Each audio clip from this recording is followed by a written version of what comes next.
अर्चना, television पे एक आवाज आती थी, हाँ। मैं समय हूँ। आज मैं आपको भारत की गौरव गाथा सुनाने जा रहा हूँ। तो कौन सा सीरियल आता था बताइए? महाभारत। एग्जैक्टली। और महाभारत के जो सूत्रधार थे, जो समय, तो समय का वॉइस ओवर किया था हरीश भिमानी जी ने। एक बार उनके लिए जोरदार तालियां हो जाए। महाभारत कथाओं का महासागर है। ये सिर्फ पुराण नहीं, महापुराण है।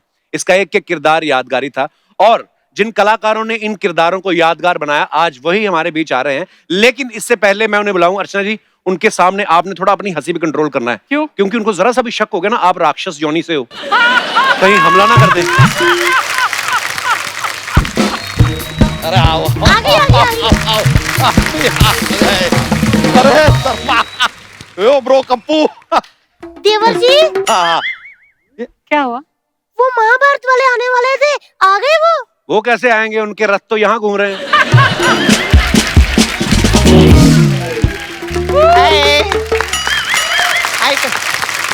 अरे वाह, रथ आ गए। लेकिन महाभारत वाले क्यों नहीं आए अभी तक कप्पू? क्या बोली? मैं बोली रथ आ गए। अरे वो भी हमें रथी बोल रही है, जैसे ये बोल रहे थे। अब देखो, अगर दो लोग हमें रथ बोल रहे हैं तो हो ना हो, हम रथ जैसे दिख रहे हैं। सही बोली। हे कप्पू, मैं ना तेल व्हील गरम करके रखी है। महाभारत वाले जैसे आएंगे ना, सबसे पहले मैं उनका मसाज करेगी। ओए, वो तेरी मसाज कराने नहीं आ रहे? हाँ, मसाज कराने नहीं आ रहे। सबसे पहले आके तो हमारी भैंसिया का दूध पियेंगे वो। कोई किसी को कुछ नहीं पिलाएगा। महाभारत वालों को सिर्फ चंदू अपने हाथ की बनी चाय पिलाएगा। हाथ तेरे बड़े मुमताज जैसे ना। कपूर शर्मा, इधर यार महाभारत वाले लोग आ रहे हैं, तुम मुमताज को लेकर बैठ गए हो। और यार मेरा बड़ा प्यार है उनके साथ। देखना जब वो आएंगे मैं उनसे पूछूंगा कैसे हैं आप। और वो बोलेंगे हम तो जैसे भी हैं, तुम इस शो में कैसे हो? फिर मैं उनको बोल दूंगा वैसे तो मैं इधर कॉमेडी करता हूँ, लेकिन अंदर से मैं योद्धा हूँ। ओहो, कप्पू, तेरे इस योद्धा का ना पौधा उखाड़ देगी मैं, बता रही है। खबरदार, अगर मेरे पौधों की तरफ किसी ने आंख उठाकर भी देखा, नहीं तो आप सबके गमले तोड़ दूंगा मैं इधर। अबे तू हाथ लगा के तो दिखा। ओए ओए, खंडरों की खाला, जाओ जाकर अपने लिए कोई राक्षस ढूंढो। अबे वो चींटियों के चमनप्राश, ज्यादा इधर ताकत दिखाई ना, तेरे बॉडी में से सारा जिंक निकाल लेगी मैं, और फिर नाच। मेरी बात सुनो, क्यों लड़ रहे हैं हम? जो मेहमान होता है ना, वो भगवान के समान होता है। यार मेहमान के सामान पे नजर है इसकी। मेहमान के सामान पे नजर है, हाथ चुरा के उठ भागेगा ये पक्का। अच्छा, खुद से भागा नहीं जाता, औरों के भागने से इसको प्रॉब्लम रहती है। ओ भाई, मेरी बात सुनो, तुम थोड़ा सा रेंगना शुरू करो, हो सकता है तुम भी भागना शुरू हो जाओ। सही कह रहे हो गंदे देवर जी।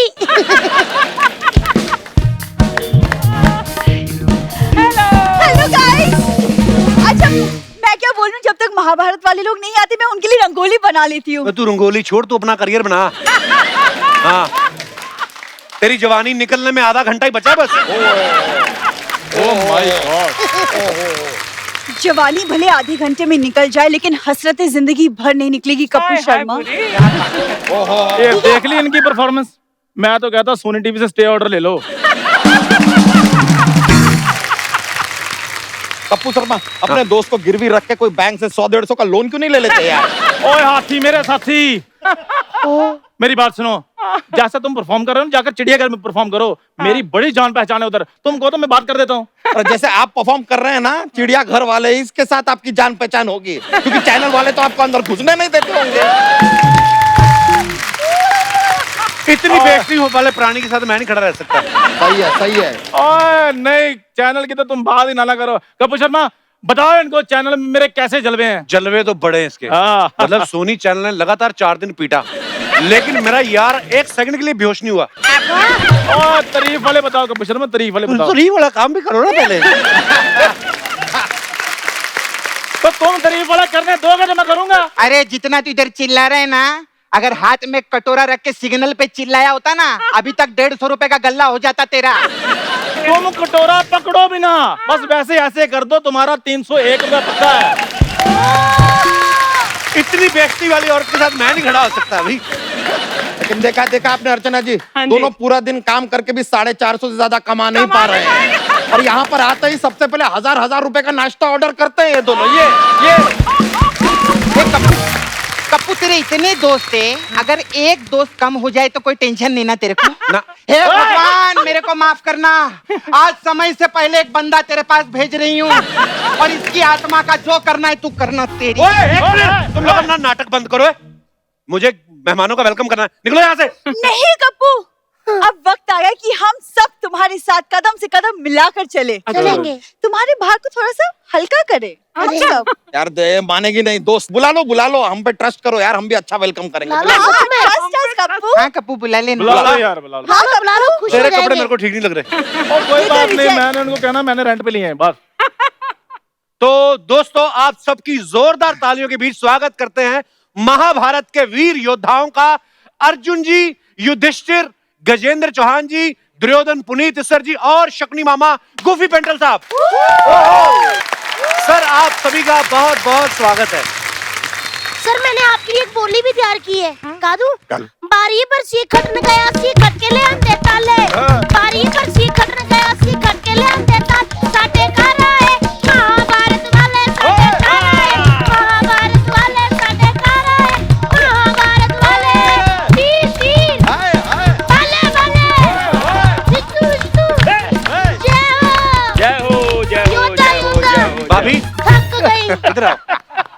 वो महाभारत से आए, फगवाड़े से नहीं आए। बल्ली तीर क्या कर रही है? तो मुझे भी पता था, मैंने भी देखे हुए थे। सही बोला कप्पू। सर मैं आप लोग की बहुत बड़ी फैन है। मेरा ना उधर पार्लर है, आइए ना मैं आप लोग का मसाज करेगी, आइए। नहीं, पार्लर में कुछ नहीं रखा है, आप ना हमारे तबेले की ओर प्रस्थान कीजिए। हमारी भैंसी आपको देखकर बहुत प्रसन्न होगी, गदगदा जाएगी। ये बचपन से गदगदाए हुए हैं सर, इसको इसलिए हर चीज गदगदाई हुई लगती है। आप सर मेरे ढाबे पे आइए, देखिए टमाटर आपके इंतजार में लाल हुए पड़े हैं। अदरक लहसुन ने एक दूसरे के टुकड़े टुकड़े कर दिए हैं, क्योंकि उनको पता है महाभारत वालों ने उनका तड़का खाना है। आइए सर प्लीज। सर इसकी दाल ना इससे भी ज्यादा बासी है, मैं आप सबके लिए ना पकोड़े तल के लाती हूँ गरम गरम। तू पकोड़े बना, तेरी चटनी मैं बनाएगी। Very good very good. पूरी की किसी ने चटनी उसे धोए बिना बनाई तो ये बहुत बास मारती है, धो के बनाना। दीदी आप मेरे साथ हो या इसके साथ? पगली मैं सोनी टीवी के साथ हूँ। मुझे जो पैसा देगा मैं उसी के साथ हो जाती हूँ। मैं तो आप लोग को देख के दंग ही रह गई। आप तो सच्ची मुच्ची इतने ऊंचे लंबे चौड़े हो। अब तो महाभारत खत्म होगी, अब तो छोटे हो जाओ। सर आपने कुरुक्षेत्र में इतने बड़ा युद्ध लड़ा, एक आध भाला हो तो निकाल के मारो ना सबको। बड़ा यहाँ से। अभी मारो। बारी पर से खटन गया भारी बरसी, अगर उनका खटन गया सी ना तो खट के अंदर भाले अंदर डाले भाले। चलो यहाँ से निकलो। लेडीज के भी मार देते अरे हैं। मार देते हैं, कोई भरोसा नहीं है। चलो भाई चलो। अब अंदर जाके हाँ। जोरदार तालियां एक बार। आइए सर प्लीज यहाँ विराजमान हो जाइए।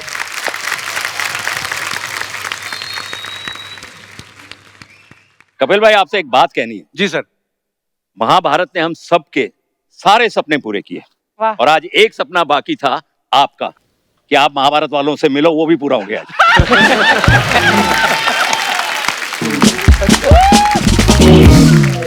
और ये हमने 30 साल पहले सोच लिया था कि हम कपिल के शो में आएंगे।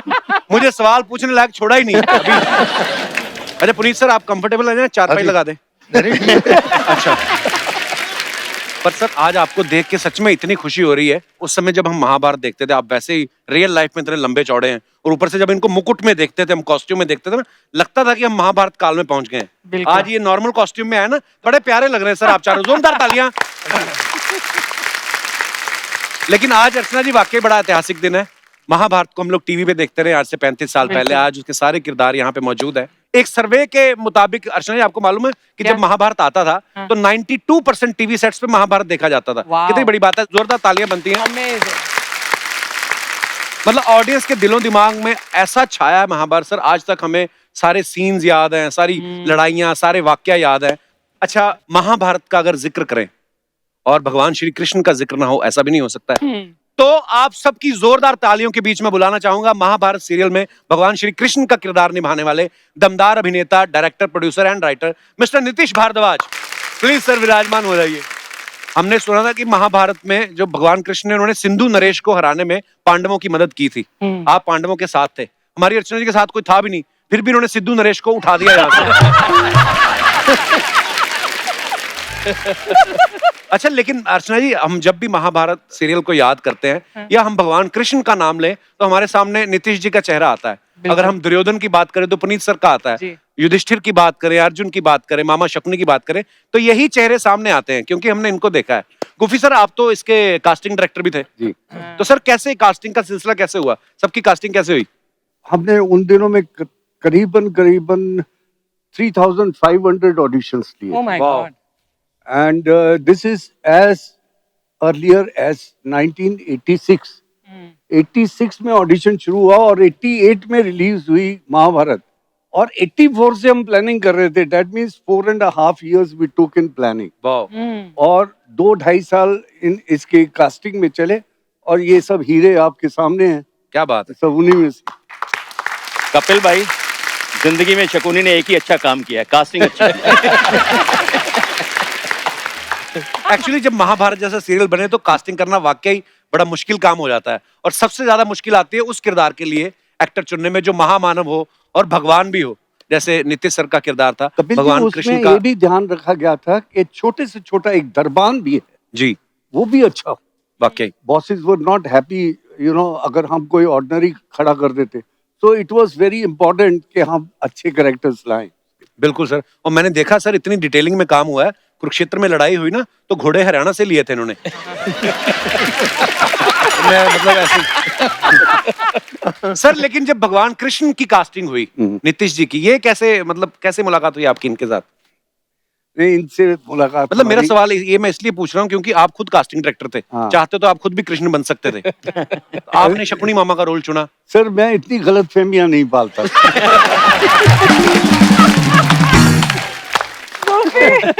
ओहो, नीतीश सर, मेरा एक दोस्त है चंदू, मैंने उसको कहा कि आज ना एक गैग करना है तो उसमें हमने करोड़पति आदमी का कैरेक्टर करना है, उसने साफ मना कर दिया। कहता मंथली 25,000 से सैलरी के ऊपर वाले आदमी का किरदार मैं कंफर्टेबली नहीं हूँ। मेरा चेहरा ही कहता गरीब है। लेकिन अगर भगवान कृष्ण का रोल करना, इतना जिम्मेदारी का रोल होता है वो, इतना बड़ा किरदार जिसमें इतने सारे शेड्स हों, तो कितनी तैयारी थी सर आपकी? क्या आप उस समय नर्वस भी थे? नहीं, नर्वस तो नहीं था, क्योंकि जैसा मैंने पहले भी कई बार कहा है, ये जो किरदार होते हैं ये कहीं ना कहीं विधि लिखित होता है जी। और इनको ऐसा नहीं होता कि आपको ये किरदार मिल गया और आपने महीने भर में इसकी तैयारी कर ली। अब इसके लिए जितनी सारी आवश्यकताएं थी, स्क्रिप्चर्स का जानना, वेद, उपनिषद, भगवत गीता, ज्ञानेश्वरी का पढ़ना, ये बचपन से हमारे घर में था। अच्छा। जो मेरी परवरिश ही वैसी हुई है, हमारा घर का संस्कार ही वैसा रहा है जी। तो ये कहीं ना कहीं मुझे लगता है विधि लिखित के कारण ये मेरी तैयारी ऊपर वाले ने तभी से करवा ली कि किसी एक दिन कपिल शर्मा मुझसे ये सवाल करेंगे तो मैं जवाब दूंगा।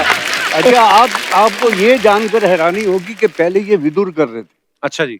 और 2 दूसरे सिलेक्ट हुए थे जो कि कृष्ण का रोल करने वाले थे। एक पुराने एक्टर थे और एक हमारे युधिष्ठिर जो बैठे हैं, he was also nominated for Krishna. अच्छा जी। He was Vidur, but then लेकिन शकुनी ने अपनी चाल चल दी। नहीं, then रवि साहब और हमने इनके साथ कुछ एड फिल्में की, उसमें हमको इनका पता लगा कि आंखें भी बड़ी बोलती हैं, and is got knowledge of Hindi and Sanskrit so good. अच्छा। तो फिर चेंज। क्या He was so good. Very. तो नीतीश सर, जब आपको सेट पे कोई नीतीश कह के बुलाता था, आप मुड़ते थे या प्रभु कहते तभी मुड़ते थे आप? मेरे सेट पे रवि जी की एक आदत थी, वो कभी किसी को हमारे नामों से नहीं बुलाते थे। अच्छा जी। दुर्योधन, शकुनी, इन्हीं नामों से सब चलता था। तो वो दुविधा की परिस्थिति कभी उत्पन्न ही नहीं हुई। तो सर, एक अर्चना जी का सवाल था। हाँ। इनका ये सवाल था कि कभी ऐसा तो नहीं हुआ कि आप प्रोड्यूसर से चेक मांगने गए हो और उन्होंने कहा हो हमने तो भगवान कृष्ण के मंदिर में चढ़ा दिया, आपको मिला नहीं? अच्छा, अर्जुन सर का नाम बड़ी देर बाद पता चला सर कि आपका नाम फिरोज खान था, लेकिन बाद में अर्जुन के कैरेक्टर में आपको इतना प्यार मिला लोगों का, तो सर ये लोगों ने इतना प्यार दिया इसलिए आपने यही नाम रख लिया कि आप अर्जुन के कैरेक्टर से इम्प्रेस हो गए थे? नहीं सर, जब मैं इसमें सिलेक्ट हुआ था जी, तो चोपड़ा साहब ने मुझे बुलाया था ऑफिस में, वहाँ डॉक्टर राही मासूम रजा और नरेंद्र शर्मा जी सब बैठे हुए थे। अच्छा जी। उन दिनों एक फिरोज खान प्रोड्यूसर डायरेक्टर थे जी। तो जब भी मैं कभी उनके पहले भी मैं फिल्मों में काम करता तो मैं किसी को फोन करूं कि जी मैं फिरोज बोल रहा हूँ तो वो तो बड़े हाँ हाँ हाँ बोलिए बोलिए बोलिए। सडनली मैं बोलता जी मैं फिरोज खान बोल रहा हूँ। हाँ जी बोलिए। सर मैं आपके ऑफिस में आना चाहता हूँ। कौन कौन फिरोज? मतलब इस तरह से डेबिकल हो जाता था आइडेंटिटी प्रॉब्लम कि मैं समझ में नहीं आता था मैं फिरोज कैसे बोलूं। तो जब ये बात वहां निकली तो राय साहब ने कहा कि भाई देखिए आपका सिलेक्शन हुआ है एज अर्जुन तो क्यों नहीं मियां अर्जुन ही रख दें। मैंने कहता था तो जैसा आप चाहें। इस तरह से मेरा नाम अर्जुन। और फिर आज मेरी माँ मुझे अर्जुन के नाम से पुकारती। वाह क्या बात।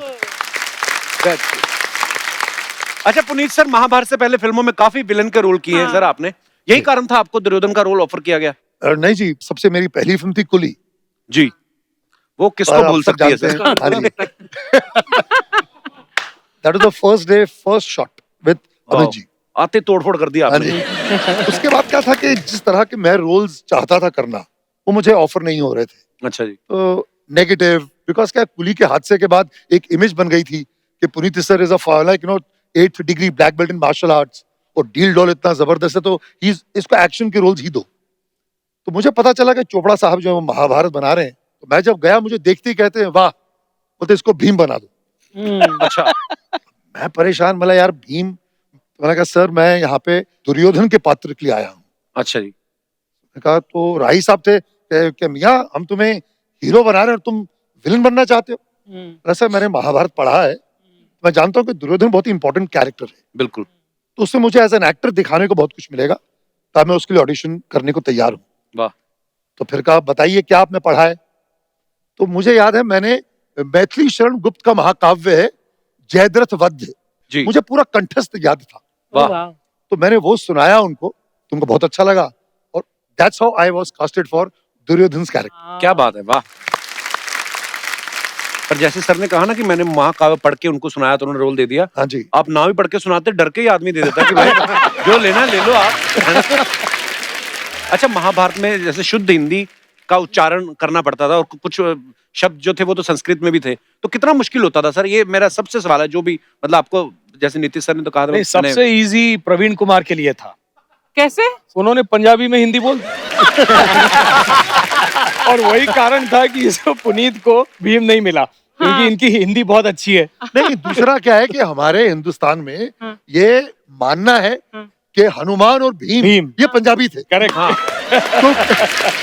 क्योंकि पहले दारा जी थे हनुमान जी और फिर ये अपना प्रवीण पाजी हमारे बन गए भीम। हाँ मुझे एक सीन याद आ गया। ऐतिहासिक सीन है वो जो पूंछ वाला। वो इसका मैं सुनाता हूँ जी। That scene was directed by me. अच्छा जी। तो एक छोटी सी झरना सा बह रहा था उसके बगल में हम शूटिंग कर रहे थे फिल्म सिटी में। तो ये हनुमान जी हैं उनकी पूंछ जो है पूरी इधर फैली हुई है वो दारा सिंह जी थे जी। और इधर भीम आते हैं तो अब दोनों पंजाबी। मैं कहूँ एक्शन तो बोलते हैं जी ओ बांद्रा पूछ टा। बांद्रा वो कहते मैं नहीं ढाऊंगा तू ढा ले। वो कहते पूछ ढा मैं कहते पूछ ढा कहते मैं नहीं हटाऊंगा तेरे में हिम्मत है तो तू हटा ले।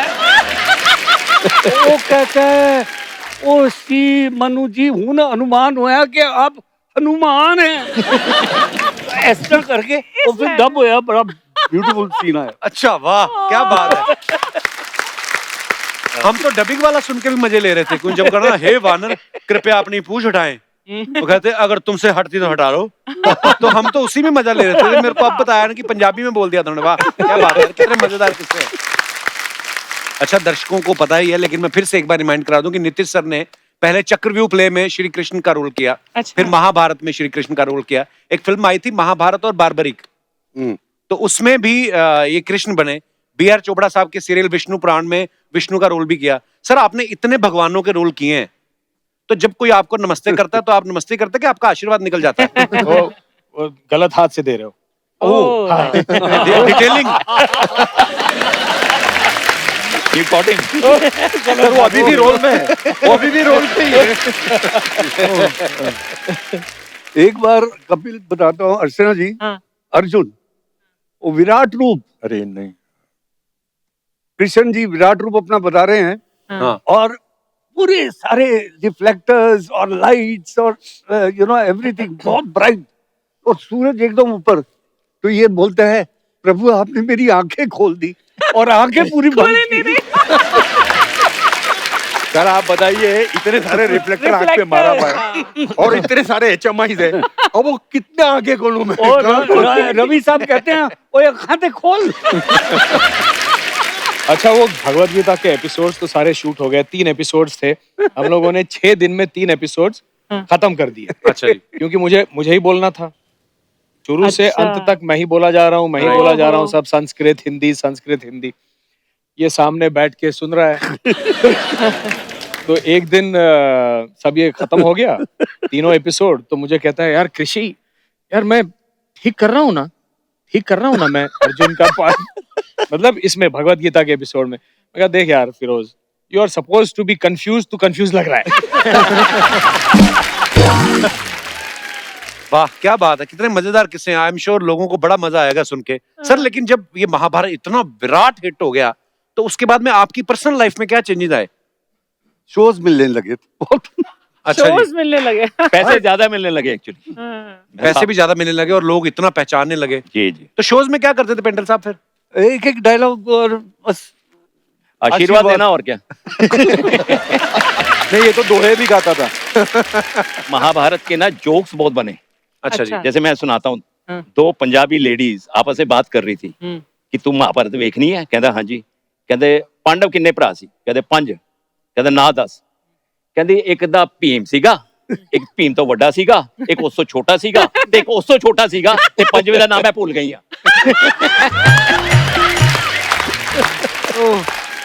सोचो अभी तो उन्होंने पांडवों के नाम पूछे, अगर कौरवों के पूछ ले।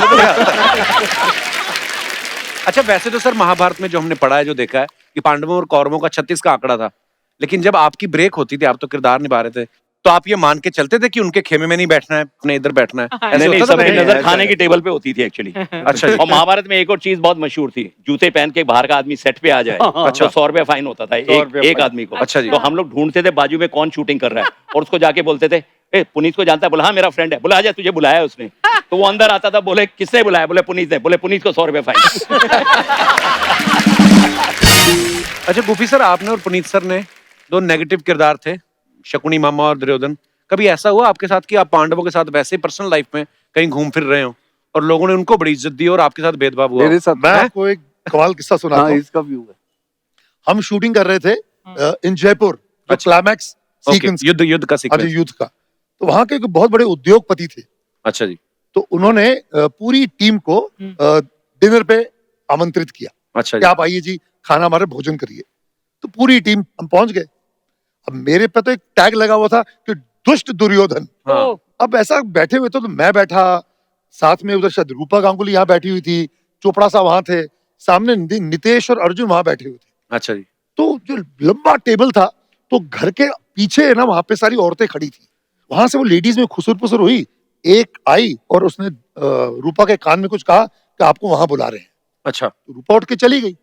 वो गई, जैसे पहुंची तो बाद में थोड़ी देर बाद रूपा वहां से आई और मुस्कुराती हुई आई। मेरे को समझ में नहीं आया, मुझे बाद में पता चला, उसको बोला कि तुम उसके उस दुष्ट के पास कैसे बैठ रही हो? तो वहां से जाओ, जाकर अर्जुन और अपना कृष्ण के पास बैठो। अच्छा, इसके बाद जो खाना परोसना शुरू किया, तो क्या वहां के उनकी घर की परंपरा ये थी कि जो खाना परोसेंगी तो घर की लेडी जो थी वही सबको खाना परोसेंगी। वो चांदी की थाली में सब में खाना सबके लिए था, तो सबको डाला। जैसे मेरी बारी आए, औरतें मुझे बाईपास करके जाए, दूसरों को दे। तो मुझे तो खाना ना दे, और मुझे जो घर के जो महाराज थे वो आके खाना दे, वो आके मुझे दे।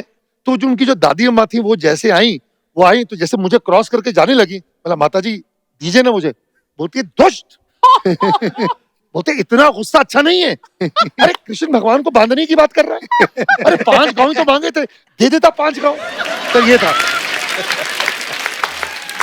पर एक्चुअली लोग सच मानने लगते थे ये चीजें। मेरे को उन दिनों में क्या होता था, कपिल जी के बहुत से फैन मेल आते थे जी। आजकल जैसे SMS है या इंटरनेट है या उस मीडिया नहीं था, तो हमारे फैंस आते थे ढेर सारे, रोज डाकिया हम लोगों के फैन में लेके, एक फैन ने तो कमाल कर दी, उसने लिखा हुआ पोस्ट कार्ड आया था, अबे शकुनी मामा। अबे तू अपने आप को क्या समझता है? तू बड़ा दुष्ट है। तुमने अपने भतीजे को हमेशा उल्टा सीधा पाठ पढ़ाया, पांडवों के साथ हमेशा अन्याय किया, तुमने कृष्ण भगवान की कभी नहीं मानी, यहाँ तक कि तुमने द्रौपदी चीरहरण करवा दिया, युद्ध करवाया, और अब तूने युद्ध करवा दिया। अबे शकुनी, अगले हफ्ते अगर युद्ध बंद नहीं हुआ तो हम तेरी दूसरी टांग तोड़ देंगे। इतने जज्बाती हो जाते हैं। मेरा एक जुए का एपिसोड जब खत्म होता है जी, मैं सब कुछ हार गया, तो मैं अपने बेटे को दोपहर को एपिसोड के बाद में ट्यूशन से लेने गया जू से। तो जू से वापस आ रहा था, 7 बंगला के क्रॉसिंग पे गाड़ी खड़ी थी, अचानक एक गाड़ी भरी हुई आई बाजू में और मुझे देखी और बोलते, ओ युधिष्ठिर, जुए में सब कुछ हार गया, गाड़ी क्या द्रौपदी की लेके घूम रहा है? You know, Kapil, They used to get so involved. you know, आपको एक किस्सा सुनाता हूँ जी। मैं महाभारत की शूटिंग चल रही है, सडनली मैं रास्ते पे जा रहा हूँ कहीं पे, एक पुलिस की गाड़ी आती है और मुझे ऐसे करती है, पता नहीं कि मैंने शायद सिग्नल तोड़ा, क्या किया, did I jump a signal, nothing. पता सर आपके नाम का वारंट निकला है, आप पुलिस स्टेशन आइए, it's a non available warrant. यार ये क्या हो गया? हम गए पुलिस स्टेशन, तो पुनीत सर, गूफी पेंटल, पंकज धीर जो करण बने थे, और चोपड़ा साहब, राही मासूम साहब के ऊपर बनारस से किसी ने केस कर दिया कि आपने जो वस्त्र हरण किया द्रौपदी का, उससे हमारे सम्मान को और हमारे दिल को ठेस पहुंची है, तो you should be put behind bars. हम पे एक्चुअली किसी ने केस किया, आयोग तक चला गया। अच्छा, केस कर दिया और वहां पे जज ने वारंट भी इशू कर दिया, and it is a non available warrant. फिर हम गए, यार मेरा कोई पकड़ना है तो देखिए वेद व्यास को पकड़ो जिसने लिखी है। you know, अच्छा खैर उसके बाद तो चोपड़ा साहब ने खैर अपने वकील किया और जाकर उन्होंने शायद बात रफा दफा कर दी। You won't believe Archana, about 2-3 years back, 2-3 साल पहले हम भूल भाल गए सर, 30 साल के बाद ऑलमोस्ट फिर सडनली देखा तो मेरे घर पे फिर वारंट आ गया। Really? वो केस अब खुला 28 साल बाद। Oh my God! अच्छा, ना चोपड़ा साहब हैं, ना रवि जी हैं, ना राही साहब हैं, ना पंडित नरेंद्र शर्मा हैं, तो मेरे पे, गूफी पे और पंकज धीर पे केस। हम एक दूसरे को फोन करें, क्या करना है भाई? क्या you won't believe, we had to hire a lawyer कि भैया जाओ हमको रिप्रेजेंट करो। बनारस गए, पकड़ के गए, मैं तो बोला भैया मुझे जेल में डाल दो यार, इसी बहाने और पब्लिसिटी मिल जाएगी। मैं तो पैसे नहीं देता सर। बनारस गए, उस बंदे ने क्या पता कि आपसे फोटो खिंचा रही थी हमको बस। Can you imagine? Really? पर लोग हाँ अक्सर ऐसी हरकतें कर लेते हैं। एक और बड़ा किस्सा कमाल का है। We were coming back from Delhi, flight पकड़ने के पहले हम लोग खड़े थे, तो सारे जने अटैक कर रहे थे जितने महारथी थे। मैं इसमें बताना चाहता हूँ कि क्या था जी कि जितने हमारे जो कलाकार थे सब भारी आवाज वाले थे, मतलब सुरेंद्र पाल, मुकेश खन्ना, फिर वो दूसरा जो शांतनु बना था, फिर वीरेंद्र राजदान, ये सब आवाज की दुनिया के दोस्तों वाले थे। तो मेरा क्या था कि I had a husky voice, तो दे टू कंसीडर मी एज यार इसकी तो आवाज अच्छी नहीं है, हमारी किसी और वाली आवाज है। अच्छा, अब हुआ क्या कि हम दिल्ली शो से आ रहे हैं वापस, तो एयरपोर्ट पे सब बैठे हुए हैं, suddenly we see 2-3 beautiful female ladies आ रही हैं। सडनली औरतें चल के सीधा मेरे पास आती हैं। Mister Acer, we like to tell you something. What a sexy voice you have. मैं ये बोला, बोलती आपका जो हस्क है आपकी आवाज में, हम उसके कायल हैं, फैंटास्टिक। मैंने फिर इनकी सब की तरफ देखा, बोला भैया तो कहते ना, you know nothing succeeds like success. एक शूटिंग का किस्सा मुझे याद आ रहा है। किसका? शूटिंग पे। अच्छा। तो जैसे ही दुर्योधन के 99 पुत्र वीर गति को प्राप्त हो चुके, तो उसके बाद हम पांचों पांडव गांधारी के पास जाते हैं आशीर्वाद लेने कि भाई एक ही के 99 पुत्र, उसके भाई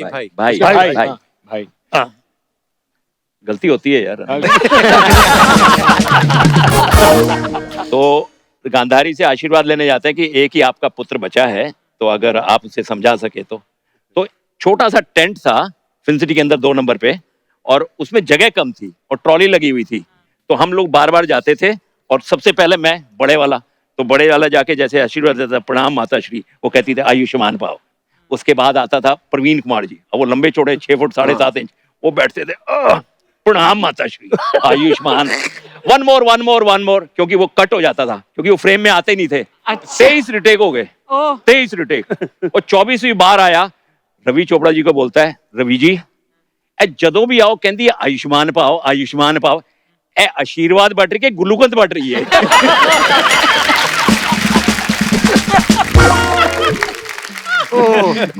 वाकई यार, इतनी बड़ी स्टार कास्ट के साथ काम करो और सब अलग अलग प्रदेश से अलग अलग भाषाओं को जानने वाले लोग, पर वाकई बड़ा मजा आता होगा आप लोगों को। खाने का एक बहुत अच्छा किस्सा है जी।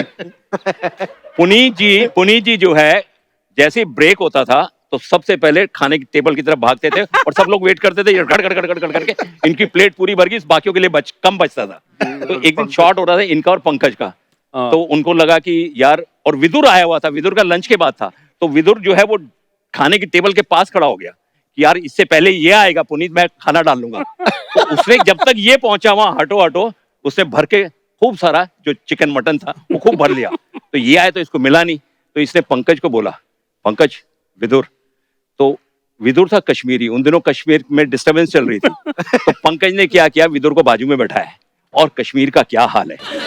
उसने कहा यार ऐसा है, बड़ी प्रॉब्लम। अब उसने टेबल, वो जो प्लेट थी ना, वो ऐसे रख ली। अब इसने क्या किया, एक बोटी उठाता था और एक बैंगन रख देता था, एक बोटी उठाता था, बैंगन रख देता था। अब वो इतना इमोशनल हो गया विदुर, रोने को हो गया कश्मीर का बात सुन के। तो थोड़ी देर बाद पंकज ने बोला यार तू इतना इमोशनल हो, खाना तो खा ले। वो खाना देखा तो सारे बैंगन, मटन की जगह सारे बैंगन की प्लेट। ये डेली की कहानी होती थी कुछ ना। सोचो इतने बड़े बड़े योद्धा, बच्चों वाले काम हो रहे हैं। अच्छा सर, आप सबसे एक सवाल है कि जैसे बहुत बड़े बड़े सीन जब शूट करते थे, युद्ध का सीक्वेंस शूट होता था, तो इंसानों को तो लाउड स्पीकर पे बोल सकते हो आप कि आगे बढ़ो, युद्ध करो, वापस आओ, रुक जाओ। तो जो हाथी घोड़े होते थे उनको कैसे कंट्रोल करते थे आप? वो घोड़े जो थे वो पप्पू वर्मा जी के थे। अच्छा। वो उनको पता होता है पैकअप कब होना है और शुरू कब होना है और एक्शन कब होना है। अच्छा। आपको 6 बजे के बाद वो घोड़ा ऐसे करने लगता था कि मेरे को शूटिंग नहीं करनी है। वो घोड़ों का तो ऐसा होता था कि रो में लगे होते थे और बड़े सुस्त एकदम। Start camera, action. वाह, फिल्मी घोड़े। हाँ, फिल्मी। नीतीश सर, आपने तो रथ भी चलाया था, सारथी बने थे आप। बिल्कुल। तो आपको चलाना आता था उससे पहले? आपने कभी चलाया था घोड़ा? देखिए, मैं हूँ वेटरनरी सर्जन। इसीलिए तो लिया था कृष्ण जी के रोल में कि घोड़े संभाल सके ये। तो मैं हूँ वेटरनरी सर्जन। मैं बॉम्बे और पूना के रेस कोर्स में काम करता था। अच्छा जी। As an assistant veterinarian. वाह। तो हर प्राणी का अपना एक स्वभाव होता है, उसकी आदतें होती हैं जी। तो रथ चलाना इसीलिए आसान था क्योंकि घोड़े बड़े प्रेडिक्टेबल प्राणी होते हैं। अच्छा जी। हाँ, वो स्वभाव मनुष्य की तरह बदलते नहीं है। अच्छा, वाह। हाँ जी, बहुत अच्छी बात बोली है। बदलते नहीं है। वैसे एक किस्सा पुनीत जी का बहुत अच्छा, अगर आप वो अपने मुंह से सुना दे तो। क्या पुनीत जी? क्या था कि those days we just started and suddenly लोग हमको पहचानने लग गए थे, हमें शोज मिलना शुरू हो गया था जी। तो हम जयपुर में शूटिंग कर रहे थे, तो दिल्ली से एक बंदा आया, आपको मैं स्पेशली लेके जाना चाहता हूँ, और वो आपको अच्छे पैसे भी दे रहा था हमको। अच्छा जी। तब हम रवि जी को कैसे बहुत ही हम चाहते थे, हम पटा लेते थे उनको कि रवि जी हमको जाना है। अच्छा, कुछ कलाकार थे जिनको बेचारों को शोज नहीं मिलते थे, तो वो जाके रवि जी क्यों छोड़ते हैं आप इनको, मत छोड़ा करो सर, इससे डिसिप्लिन खराब होता है। अब हुआ क्या कि वो बंदा आया, मैं कहा हाँ भाई क्या कितने पैसे दोगे शो के? उसने जितने हमने मांगे उससे कुछ 4-5 गुना ज्यादा उसने एग्री कर लिया। अच्छा। तो मैं बोला कौन कौन चाहिए? बोलता आपके 5-6 कलाकार आप कर दो। तो मैं, मुकेश खन्ना, रूपा गांगुली, अर्जुन, शकुनी, गजेंद्र चौहान और पंकज धीर, तो 8-10 आदमी को मैंने इनके बिहार पे सबके पैसों की बात कर ली। अच्छा। उसने जी हमको कुछ बड़ा साइनिंग अमाउंट भी दे दिया। अच्छा। और उसके बाद देखो जी, सैटरडे को शो है और सैटरडे को शूटिंग है, फ्रॉम जयपुर टू दिल्ली 5 घंटे का सफर है। उसने सर आपको यहाँ से 2 बजे निकलना पड़ेगा या आपको 1 बजे निकलना पड़ेगा। डोंट वरी, रवि जी को मैं पटा लूंगा, रवि जी तो मेरे खास है। अब ये बात हो गई। That news went to Ravi ji. अच्छा। कि ये कुछ 8-10 कलाकार जो हैं ये शो पे जाने के लिए, और उन्होंने पैसे ले लिए। तो Ravi ji he got very angry. तो रवि जी, इनको आने दो, let this Duryodhan come to me to take permission, I'll better set him right. अब हम सुबह सुबह सब 9 बजे सर 8 बजे विथ मेकअप रेडी सारे डायलॉग रेडी कि हमको इनके परफॉर्म करने के हमको जल्दी छोड़ो। तो अब ये गया, फिर पंकज जी गया कि बॉसी आज हमको प्लीज छोड़ दो, शट अप, कोई आना नहीं, मैं किसी को नहीं छोड़ूंगा, समझते हो तुम, मेरा डेकोरम खराब हो रहा है, डिसिप्लिन खराब हो रहा है यहाँ पे। अब ये हो गया, अब क्या हुआ जी, करते करते 11:30, 12, 12:30 बज गए। अब हमको टेंशन के पैसे जो वापस करने पड़ जाएंगे अब वो टेंशन हो गई। तो पंकज जी रहा है मेरे पास, I have to tell you this, you know Ravi ji great man is. तो मैं पंकज जी रहा था मेरे पास, पुनिटोस यार बड़ी यार रवि जी ना, he is lost it man. मतलब क्या हुआ, अरे यार एग्री नहीं कर रहे यार, मतलब बट तेरे को किसने बोला रवि जी के पास जाने के लिए, अरे मैं जाता तरीके से पढ़ा लेता। No what happened that time, Ravi sir was taking a shot, करते करते वो ऐसे आ रहे हैं, नो माय बैक, और रवि जी चलते चलते पीछे आ गए। तो ही कुड लिसन कि मैं क्या बोल रहा हूँ, और यहाँ से पंकज जी के वो बोल नहीं रहे कि मैं क्या होगा तेरे को, मतलब अगर मैं होता मैं रवि जी का असिस्टेंट नहीं रखता अपना। मेरी हिम्मत देखो, अब गुस्से में आदमी बेसिकली लालच है, दिल्ली जाना है। तो पंकज जी अबे पुप्पो क्या कर रहा है उतने इडियट, रवि सर की आवाज है इडियट। अब आई एम लाइक दिस, मैं टर्न किया, रवि जी क्या बोला तूने, सर मैं तो सीधा जमीन मारो, सर मुझे मारो। मैं जमीन बैठ गया जी, मैं बोला सर मैं अज्ञानी, मैं पागल हूँ, मैं गधा हूँ, मैं उल्लू हूँ, मैं पाजी हूँ। I took off my shoe. Sir ये जूता लीजिए, सर मेरे सर पे मारिए sir. Ravi ji started laughing. Ravi ji हंस दिए। ओ पहले बोला रवि जी प्लीज छोड़ दो, बहुत पैसे मिल रहे, हमने देखे नहीं है, प्लीज जाओ। He left us. और रवि जी ने छोड़ दिया सबको, और सबको छोड़ा सर। क्या बात है। But Ravi na was a softie, है ना, अंदर से बहुत softie। Super person. सुपर।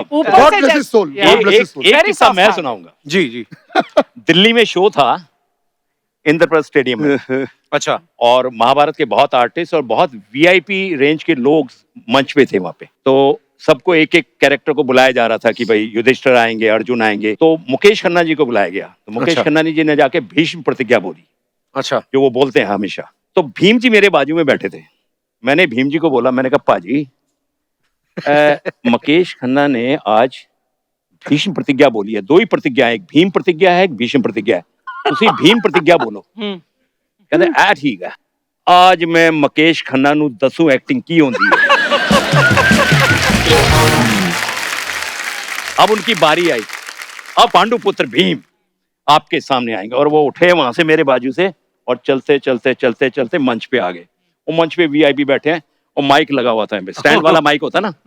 अब उन्होंने बोलना शुरू किया, मैं पांडुपुत्र भीम प्रतिज्ञा लेता हूं कि जब तक रणभूमि में दुशासन की छाती का लव नहीं पी लूंगा। अब उनको हाथ उठाने हैं, उन्होंने माइक लिया, अपने पूर्वजों को और माइक किससे गया यार,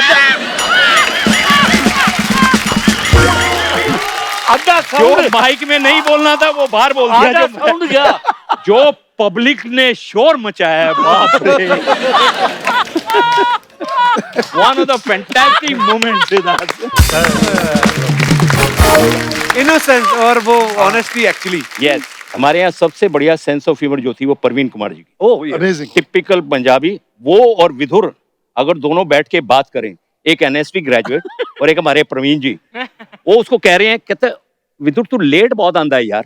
कहता नहीं पाजी मैनू ना, I am a trained actor. कहता सही कह रहा है, तू ट्रेन्ड एक्टर है क्योंकि तू ही ट्रेन तो आंदा जाता है।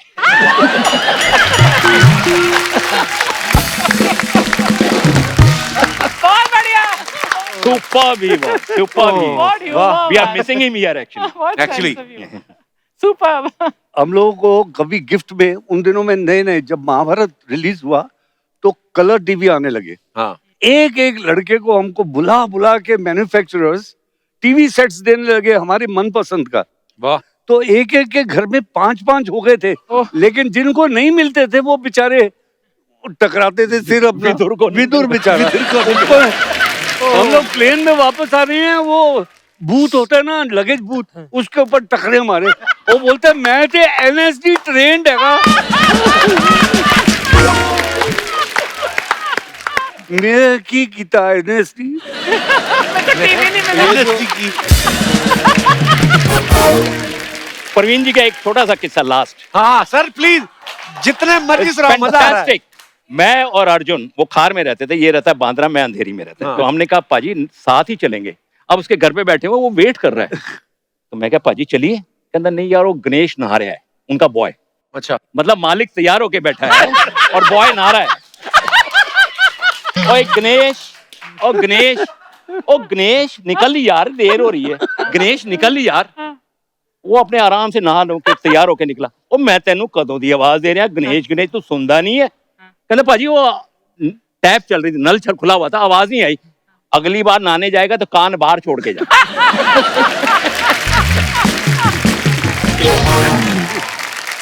अर्जुन सर, महाभारत के टाइम अज्ञातवास के समय जब अर्जुन ब्रहनला के रूप में रहते हैं, तो उस समय आपने क्लासिकल डांस सिखाया था राजकुमारी को। तो सर वो किरदार करते हुए वो आप नॉर्मल हो गए थे उसके बाद? क्योंकि वो मैं अपना किस्सा शेयर करना चाहता हूँ। मैंने ब्रहनला प्ले किया था, तो मैंने उसमें माई ब्रहनला का रोल किया था। तो 6 महीने हमारे कॉलेज में रिहर्सल करवाते रहे, तो मैं घाघरा पहन के घूमता था। वो जब प्ले खत्म हो गया, हमारा फर्स्ट भी आ गया, उसके बाद मेरी चाल वैसी हो गई। इनकी अभी भी वैसी है, इनकी अभी भी वैसी है। चला के देखिए पहली बात तो महाभारत का जब ये सीक्वेंस शुरू हुआ होने वाला था ब्रहनला का, मुझे नहीं मालूम था। रवि जी एक दिन बोले कि तेरा चल तू तैयार हो जा, तेरा ब्रहनला का सीक्वेंस आ रहा है। मैंने कहा व्हाट इज ब्रहनला? बोला है तेरे को मालूम है? मैं नो आई डोंट नो। बोला वो तेरे को ना वो बनना है। मैंने कहा यार ये क्या बात हुई, 6 फुट 2 इंच का आदमी, ये क्या करूंगा, और तेरे को डांस भी करना है। मैं कहा पाजी मैं तो डांस नहीं करूंगा, डांस आता नहीं है, मैं गा लूंगा लेकिन डांस नहीं करूंगा। तो बोले तू हिस्ट्री चेंज करेगा का के? तो मैंने कहा कि तो उतने में देखा कि गोपी कृष्ण जी आ रहे थे। हाय हाय। तो वो जब आए तो उनको मैं देख रहा था, ऑब्जर्व कर रहा था, and he came and he was very nice and he said कि सुना है तू ब्रहनला करने वाला है, तो एक काम कर कल से तू मेरे यहाँ आ जा। नाटेश्वर मंदिर उनका घर था। अच्छा, मैंने कहा ठीक है। तो साहब हम गए वहां, और गोपी जी ने जिस तरह से वो चीजें इंड्यूस की और मैं उनको बड़ा ऑब्जर्व करने लगा था। तो मैंने कहा जब 6वां या 7वां दिन था तो उन्होंने मुझे सारे तोड़े और मुद्राएं वो सब सिखा दिए, और फिर वो एक नेचुरल चीज जो थोड़ी सी आ गई थी उसमें। तो मैंने बोला ये कैरेक्टर जिनको मैं कॉपी करूंगा। तो मैं रवि जी को शाम को फोन किया, मैंने Ravi ji I want to come and talk to you. तो रवि जी को मैं रवि जी आई गॉट ब्रहनला। बोले क्या करेगा तू? मैंने कहा आई विल कॉपी गोपी जी। बोला यार this is what I wanted, तू कर। वाह। और ये जब करने के बाद जब पहला दिन का शॉट था तो ये सारे लोग वहीं थे। But Arjun played so well, Brunella. Yes, Played क्या so बात। well, really. Very good. Thank you. No match. ये तो हम सब जानते हैं कि महाभारत का निर्माण जो है वो हमारे देश के महान फिल्म निर्माता श्री B.R. चोपड़ा जी ने किया था। सो आज उनकी पुत्रवधू और महाभारत के डायरेक्टर मिस्टर रवि चोपड़ा जी की पत्नी रेनू चोपड़ा जी भी हमारे बीच मौजूद हैं, और अब वक्त है उन्हें यहाँ पे मंच पे इनवाइट करने का। सो प्लीज जोरदार तालियों से स्वागत कीजिए मिसिज रेनू चोपड़ा जी का। रेनू जी आपका बहुत बहुत स्वागत है। Thank you so much. और आप बहुत प्यारी लग रही हैं। नहीं, एंड मैं बहुत ऑनर्ड फील कर रही हूँ कि मैं अपनी महान फैमिली को यहाँ रिप्रेजेंट कर रही हूँ। वाह, क्या बात। Thank you. और ये हमारे लिए ऑनर की बात है कि आज सब आप हमारे शो पे मौजूद हैं। 4 चांद लग गए। आज से पहले इतना खर्चा भी चैनल ने कभी नहीं किया। ये झूमर वूमर आज आप ही के स्वागत में लगाए गए। प्लीज रेनू जी विराजमान हो जाइए। Thank you so much. Renu ji सबसे पहले तो मैं आपको मुबारकबाद देना चाहता हूँ, आपको थैंक यू बोलना चाहता हूँ कि आपकी फैमिली ने हमारे देश को, हमारे ऑडियंस को जो है इतना बेशकीमती उपहार दिया महाभारत के रूप में। उसके लिए जोरदार तालियां बनती हैं। पर मैं आपसे बताना चाहती हूँ कि सबसे ज्यादा हमने जो कमाया महाभारत से है वो है ये परिवार। और हम लोगों के 2 साल ऐसे थे कि जैसे एक घर था, एक खाना, एक पीना। खाना बहुत जरूरी था। और जब मेरी शादी हुई तो मैंने सोचा कि I am getting married into this film family. जी। पता चला कि फिल्म मेकिंग तो उनकी हॉबी है, खाना तो प्रोफेशन है। अच्छा, ये बातें पता नहीं बीच में अभी प्रेम सागर जी आए थे, रामानंद सागर साहब के सुपुत्र, तो बी आर चोपड़ा साहब और वो भाई थे। हाँ, तो उस समय मेरे को नहीं पता था, लेकिन उन्होंने भी यही बात बोली, बोलते यार कभी घर आना पराठे वराठे खाएंगे। मतलब उन्होंने कोई दूसरी बात ऐसी बोली नहीं कि ये कुछ करेंगे यार, पर हाँ खाना पीना तो फिर क्या करें अभी पंजाब रवि में। रवि साहब जब खाने को ऑफर करते थे और आप नहीं खाएंगे तो आपको पैसे देने पड़ते थे। अच्छा, हमारा किचन साथ में चलता था, कुक्स होते, शेफ्स होते, या और वो बकायदा जो रवि साहब ने बोला, अच्छा लड़कों आज क्या मुगलाई खाना है, आज चाइनीज खाना है, आज Italian, everything was on the set, all made on set. Ma'am घर पे भी तो सुना है वर्कशॉप्स लगती थी बिल्कुल, जो संडे के संडे वर्कशॉप होती थी, ये सारे आते थे, फिर खाना होता था। खाने के टाइम पे पुनीत से सब डर जाते थे, वो सीधा किचन में पहुंच जाता था। 40 रोटियां बेल बेल के मेरा कुक थक जाता था, कहता जी उनको मत अंदर लीजिए। और भाभी वो that dinner used to be with families. Yes, always. And actually once I remember मैं आई फिल्म सिटी, तो शूटिंग फिल्म सिटी में ही अक्सर ज्यादा होती थी। तो जब मैं आई, मुझे पता नहीं था कौन सी स्टेज पे है, तो ड्राइवर ने पूछा कि मैडम कौन से स्टेज पे ले चलूं। ऐसे जहां तंदूर लगा है बाहर, वही हमारा स्टेज है। तो मैम आप महाभारत जब शूट हो रहा था तो आप कौन सा डिपार्टमेंट संभालती थी, उसमें कैसे जुड़ी हुई थी? खाने के अलावा रवि चोपड़ा नहीं, और बहुत जरूरी था, मींस स्क्रिप्ट पे ये लोग बहुत ध्यान देते थे। Okay. एंड मुझे लगता है कि महाभारत का सबसे बड़ा हीरो उसका स्क्रिप्ट है। ट्रू, क्या बात। ये बॉस की या एंड महाभारत बन नहीं सकती थी बिकॉज वो, मुझे लगता है आज कोई बनाना चाहे तो जैसे इन्होंने बोला there was a divine hand, because वो बन गई।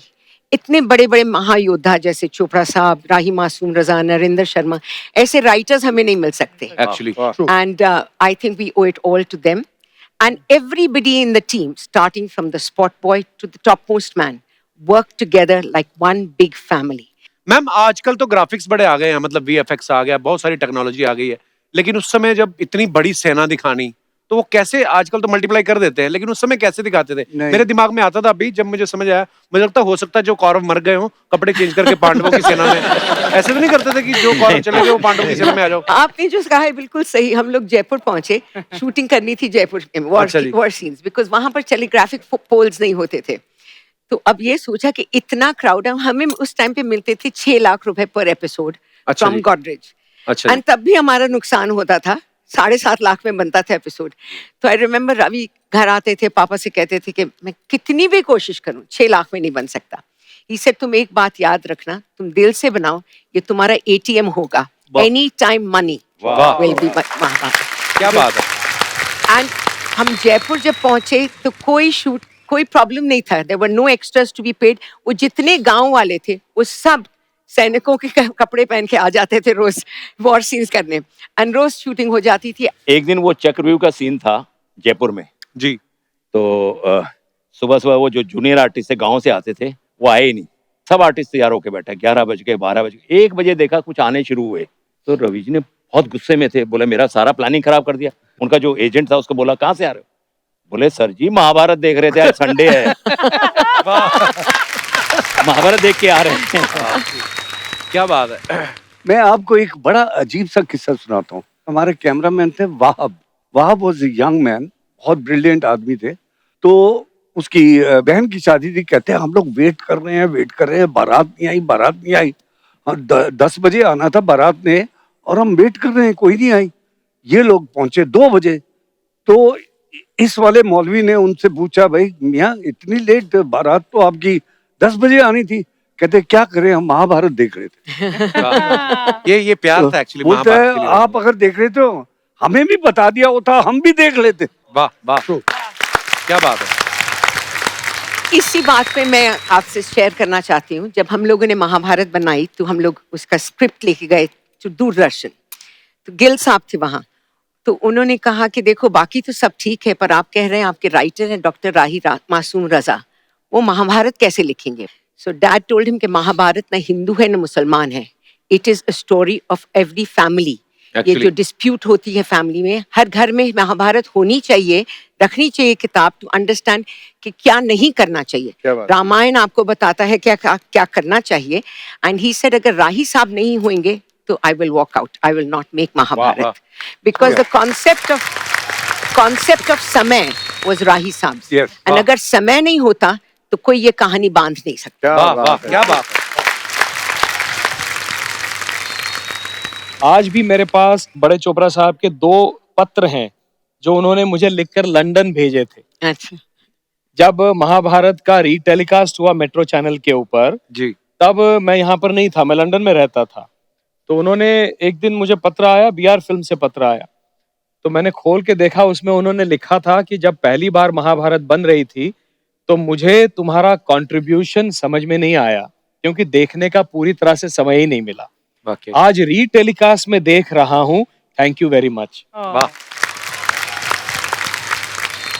ये जो डायलॉग्स हैं राही साहब के आज भी कानों में गूंजते हैं। मैं और भाभी कई बार ये बात कर चुके हैं कि पूरा 10-15 दिन बैठ के केवल एपिसोड्स को देखने की इच्छा मन में होती है, एक साथ, वो एक साथ देखने का समय ही नहीं मिल रहा है। पर आप देखिए कि लोगों के दिलों में कितना छाया हुआ है महाभारत। आज भी जब लॉकडाउन शुरू हुआ जी, तो लोगों ने गवर्नमेंट को लिखना शुरू कर दिया कि रामायण और महाभारत जो है वो दोबारा शुरू किए जाएं, उन्होंने किए भी और वापस से उसकी बहुत बड़ी popularity। अच्छी रेटिंग आई उसकी। क्या बात है यार, वाह। बिल्कुल। पहले जो है महाभारत की वजह से लॉकडाउन होता था, अभी लॉकडाउन की वजह से महाभारत। हमारे पास कुछ पिक्चर्स हैं सर, जी। आपको दिखाना चाहते हैं, कुछ यादें ताजा की जाएं थोड़ी। वाह वाह, ये आपका फैंटास्टिक। वाह सर। अर्जुन सर वैसे लड़की भी होते तो बड़ी हॉट होते आप। तो मैं आपको नहीं छोड़ता फिर। नेक्स्ट।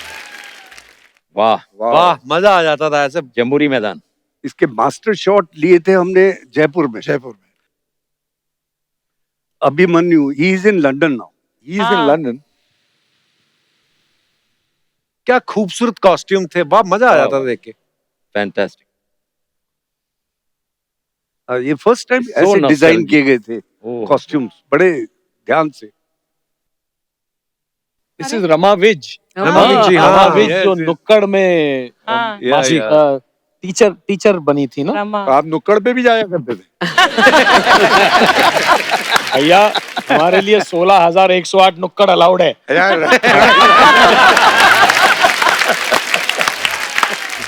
और भी हैं कुछ पिक्चर्स। ओ ये अर्चना जी, अर्चना जी, ये क्या हो रहा है आपके साथ? ये क्या हो रहा है? ये आपने 16,108 वाली बात सीरियसली तो नहीं ले ली? ये पीछे कौन है? मैं वही तो देख रहा हूँ, ये कहाँ की पिक्चर है? This is me. न्यूजीलैंड में हम दिस इज न्यूजीलैंड की फोटो अपनी। ओके। दिस इज जून 1991। हम न्यूजीलैंड गए थे एक शो के लिए। बिल्कुल। 20-25 साल हो गए यार। ये आप ही हैं, आपकी छोटी बहन है। मैं ना आप सबके आने से पहले भी कह रहा था, मैंने कहा अर्चना जी आज महाभारत की स्टारकास्ट आ रही है तो मन में कोई गिला शिकवा नहीं रखना कि दुर्योधन जी आए। आपको मना कर दिया था दुर्योधन के रोल के लिए तो आपको मिल गया। तो पर कितना वो आपकी मोहब्बत, प्यार पुरानी दोस्तियां, पर बड़ा मजा आया यार। जोरदार तालियां होनी चाहिए। We would have preferred यहाँ पर आए हुए समस्त गुणवान लोगों का मैं हार्दिक स्वागत करती हूँ। स्वागत तो तूने पहले कर दिया था, पैसे लेने भूल गई थी शायद। कपूर शर्मा, हम यहाँ पैसे नहीं लेकिन इन वीर योद्धाओं में से अपना वर चुनने आए हैं। वाह, वर चुनने आए हैं और कागज और लिफाफे चुनने बंद कर दिया आपने। ये हाथ बेचो 10 रुपए का, शाम का मदिरा पान का इंतजाम करे चले आप। तुझे पता है तेरे से बड़े महाभारत में कुंडल पहनते थे ये। वर चुनने आ गई है। जो भी हो कपूर शर्मा, देखो आज तो हम यहाँ शादी करने आए हैं, सो करके जाएंगे। अच्छा। वैसे सर मैं आपको बताऊं, महाभारत से ना हमने बहुत कुछ सीखा है। और आपकी तो बड़ी फैन है सर। अब मटर पनीर भी खाती ना तो उसमें से पनीर के टुकड़े निकाल के कहती ये रहा अच्छे।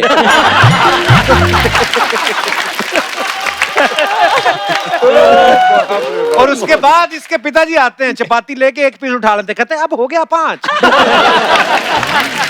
कपूर शर्मा, भरी सभा में आप हमारा अपमान कर रहे हैं। तो क्या आपको 11 रुपए शॉल देके सम्मानित कर रहे हैं हम?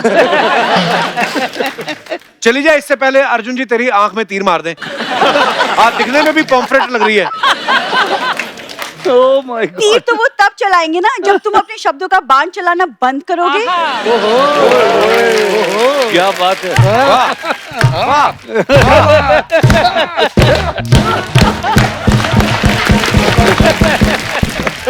वैसे सर हम भी ना एक वीर योद्धाओं के घराने से हैं। हमारे दादाजी तो औरंगजेब से लड़ते हुए शहीद हुए थे। पूरी बात बताना, आधी बात मत बताया कर। ये बता कैसे शहीद हुए थे? औरंगजेब की जेब काटते हुए पकड़े गए थे। आपको कैसे पता? ये पूछ कि उनको कैसे पता लगा औरंगजेब को जेब कट रही है? औरंगजेब की पिछली जेब में हाथ डाला, जेब थी फटी। और दादाजी के हाथ थे ठंडे, महीना था दिसंबर का। औरंगजेब ने इसी गुस्से में इसके दादा ठंडे कर दिए। वैसे वर्ड चुनने से पहले मैं आप सबका एक छोटा सा एक परीक्षा लेना चाहूंगी। परीक्षा छोड़, तू रिक्शा कर और चलो। तू उनका कोई मन है कोई नंबर का? जबरदस्ती मैं आपकी परीक्षा लेनी चाहती हूँ। जा यार। मेरे लिए कोई परीक्षा देने के लिए तैयार है? मुझे अपनाने के लिए कोई? हम हैं।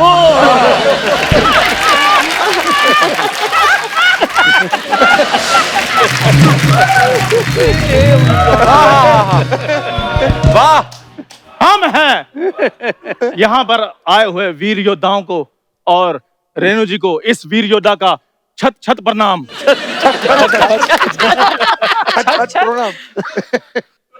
वाह, आपके आगमन से हमारे शो को 4 चांद लग गए। बहुत बहुत स्वागत सर आपका। पिछले हफ्ते हमारे शो में ना आशुतोष राणा जी आए थे। इसने जाके उनके ड्राइवर को यहाँ काट लिया, इसीलिए इसकी हिंदी अच्छी निकल रही है आज। अगर किसी को काटने से भाषा अच्छी हो सकती है तो आप अपने इंग्लिश अच्छी करने के लिए शशि थरूर के ड्राइवर को क्यों नहीं काट देते?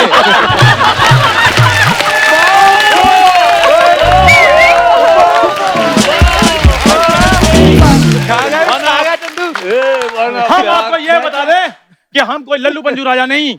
हम गोदा राज के। कौन से? गोदा वंश के राजकुमार चंद्रपत्रू हैं। महाराज और ऐसे कपड़े? आप राजा कम किसी लुटी हुई रियासत के बावर्ची ज्यादा लग रहे हैं।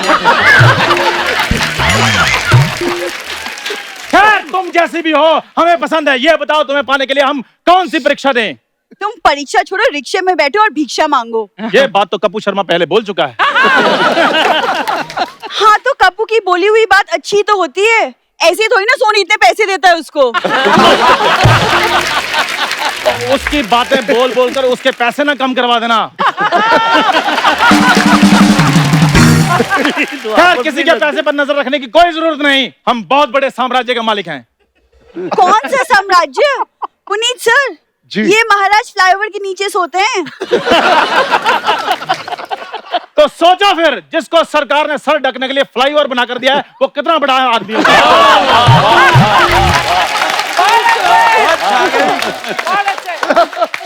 पूरब से लेकर पश्चिम तक, उत्तर से लेकर दक्षिण तक, चारों तरफ हमारे ही चर्चे हैं।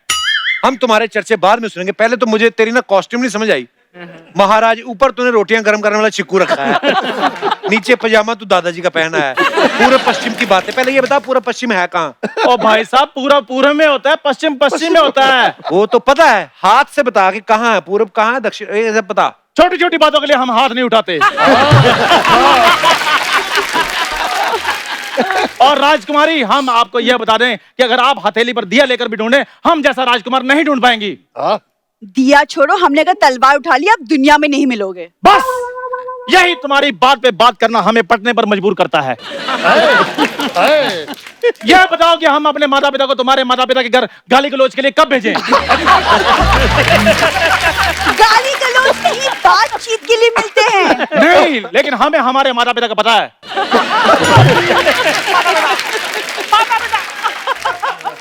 वो तुम्हें देखते ही गाली गलौज पर उतर आएंगे।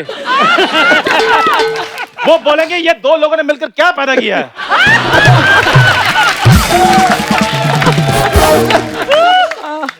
अपने आप को देखा है? हमारे राज्य में ऐसा शक्ल होना अपशगुन माना जाता है। बस बात हो गया। इस दुस्साहस का तुम्हें दंड दिया जाएगा। 250 रुपए निकालो। ऐसे ये सारा महीना ना घर चलाने के लिए लोगों को दंड देते कि 250 लेता ही। कपूर शर्मा, शायद तुम्हें हमारी ताकत का अंदाजा नहीं है। नहीं है। अभी बीच रास्ते में हमारा रथ खराब हो गया था। अच्छा। किसी से हेल्प नहीं मांगी। हाँ। इन कंधों पे हम उठा कर लाए रथ को। पूरी बात बताना। रथ की चैन उतर गई थी। ये उसी रथ पे सुबह अखबार भी फेंकता है। आपको पता है सोनी चैनल की आधी जीडीपी तो इसकी वजह से गिरी हुई है। ये बात है तो बस पीछे हट जाओ फिर। यहाँ पे आज चंदू भरी सभा में ये शपथ लेता है हाँ कि अगर सोनी की जीडीपी एक मंथ में मैंने नहीं उठाई और पहले पजामा उठा अपना, जीडीपी उठा रहा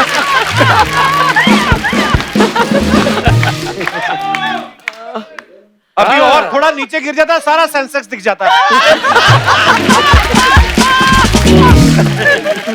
और तुम अपने होने वाले पति पर हंस रही हो। चलो यहाँ से जीजू चलो जीजू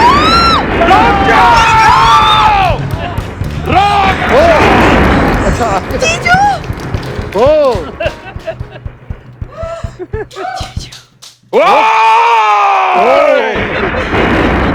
अच्छा तुम ओए कौन हो तुम सांडों की मदाकनी?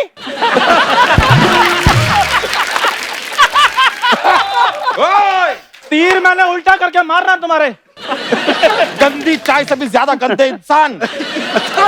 अगर हमारी साली को नैन उठा के भी अगर तुमने देखा ना तो तुम्हारे नैन नक्श हम बदल देंगे। जीजू ये चंदू ना मुझे शादी के लिए विवश कर रहा था। ए ढाबा पुत्र चंदू,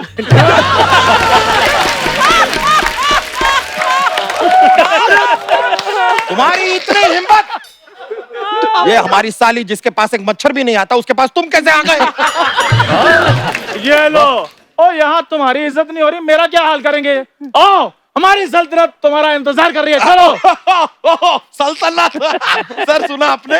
सल्तनत की बात की है इन्होंने। इनके सल्तनत के बारे में पता है आपको? फुटपातिया सल्तनत के राजा हैं ये। कल तो कुत्तों से कह रहे थे कि खबरदार अगर हमारी सल्तनत की मीनारों को गीला किया तो ये हमारा शयन कक्ष है।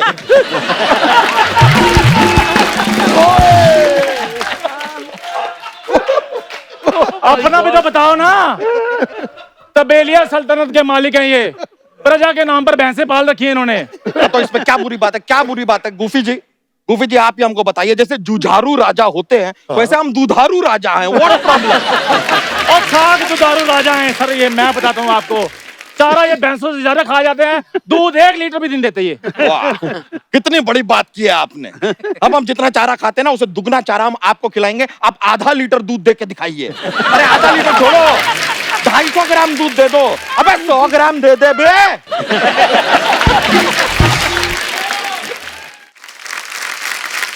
अब तुम्हारे ना विलुप्त होने का समय आ गया। हमारा गधा कहाँ है? गधा कहाँ है हमारा? जीजू हाँ गधा ही तो राजकुमार बन के आया है। और मेरी बात सुनो, हम भी वीर घराने से हैं और हम लोहा लेते हैं। सिर्फ लोहा क्यों लेते हो? रद्दी भी लो, पुराने अखबार भी लो, फटे हुए जूते भी लो। कबाड़ी खानदान के राजा बनो, उसके बाद ये भूरी तुम्हारे साथ जाने के लिए तैयार रहेगी। जीजू आप मुझे कबाड़ वाले को दे रहे हैं? अरे तुम्हें क्या लगता है इतनी सफलता प्राप्त करने के बाद ये तुच्छ इंसान तुम्हारी ओर देखेगा भी? ये चंद्रपत्रु ढाबा पुत्र तुमसे विवाह करने के लिए तैयार है। चला भूरी। ओए सुनो मेरी बात, ढाबा पुत्र इस अपने तंदूर पुत्र को भी लो साथ में और दोनों निकलो यहाँ से, दफा हो जाओ। चलो जीजू पर हमारी शादी। तुम्हें चिंतित होने की जरूरत नहीं है। आज यहाँ पर तुम्हारा स्वयंवर होगा। स्वयंवर की शर्त है कि मछली की आंख में तीर मारना है ना, मैं मार दूंगा। मैंने महाभारत देखी, मैं मार दूंगा। नहीं। मछली की आंख में जो मोतिया बिंद हुआ है ना उसे ठीक करना। अगर ठीक हो गई तो फिर मछली फ्राई होगी, और अगर ठीक नहीं कर पाए तो तुम फ्राई होगे। ये कैसा स्वयंवर है? बहुत हो चुका मेरा अपमान। नहीं करनी मुझे शादी। हम जा रहे हैं। अरे कहाँ जा रहे हैं? ए सर ये सब खाली बहाने हैं। इसको पता चला है पीछे मछली आई है इसके लिए दौड़ के गई है। बंगालन है ना, मछली नहीं छोड़ती है। मेरी बात सुनो, मछली तैयार रखो, मैं पराठे लेकर आता हूँ। ये लीजिए, ये पंजाबी पराठे खाने निकल गया। अब इतना कुछ बन ही रहा है तो भाई सुनो, अरे दाल बाटी भी बना दो, मारवाड़ी भी आ रहा है। चलिए चलते हैं। एक बार जोरदार तालियां हमारे सब मेहमानों के लिए। आइए सर।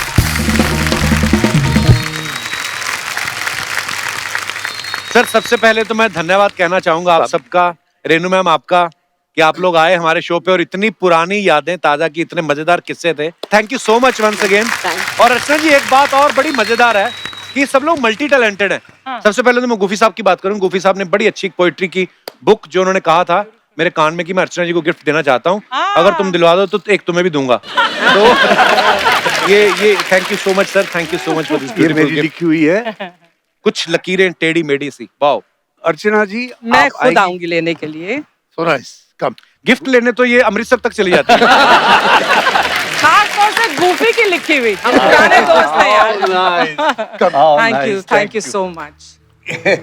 ये गूफी पीछे यार, शकरी मामा। दोस्तों आज एक बहुत बड़ी खुशखबरी मैं बात बताना चाहता हूं, बल्कि हमारी भाभी जी यहाँ है, रेनू भाभी जी।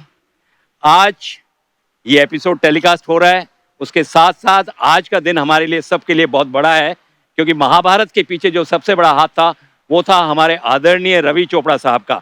आज उनका जन्मदिन है और उसी दिन ये एपिसोड टेलीकास्ट हो रहा है। वाह वाह वाह। तो हम सब उनको याद करते हैं, वो जहां भी हैं, जैसे भी हैं, खुश रहें। बस यही हमारी दुआ है। बहुत बहुत बहुत बहुत धन्यवाद सर, बहुत बहुत धन्यवाद एक बार फिर से आप सबका। आप हमारे शो पे आए और 4 चांद लगा दिए आपने अपने किस्से, मजेदार कहानियां और गाने सुना के। बहुत मजा आया sir, thank you so much once again. Thank you. अच्छा मैं अपने दर्शकों को एक और बात उनके साथ शेयर करना चाहता हूँ कि जब महाभारत की शूटिंग चल रही थी तो उस समय से रेनू मैम जी के साथ कोई शायद स्टाफ मेंबर आपके साथ आए, इंदर जी। हाँ जी, आज मैं अपने साथ लेके आई हूँ जो रवि जी के सबसे पहले स्पॉट बॉय थे, एक यंग बॉय कॉल्ड इंदर। आज भी वो यहीं पे है, हमारे साथ काम करता है। अब तो वो रणबीर का स्पॉट बॉय है। But I just want to dedicate this whole episode to all our daily wage earners, all our spot boys, all our lightmen without whom this industry would not survive. Wow, very good. So can we call on stage Inder? Please, please, Inder ji आइए, मंच पे आइए। Mask उतार लीजिए, कोई बात नहीं। Thank you, Inder. Yes. Thank you for coming. Welcome welcome. तो दोस्तों आप सब भी यूं ही हंसते रहिए, मुस्कुराते रहिए, अपने आसपास सफाई बनाए रखें। गुड नाइट, शब खैर, थैंक यू।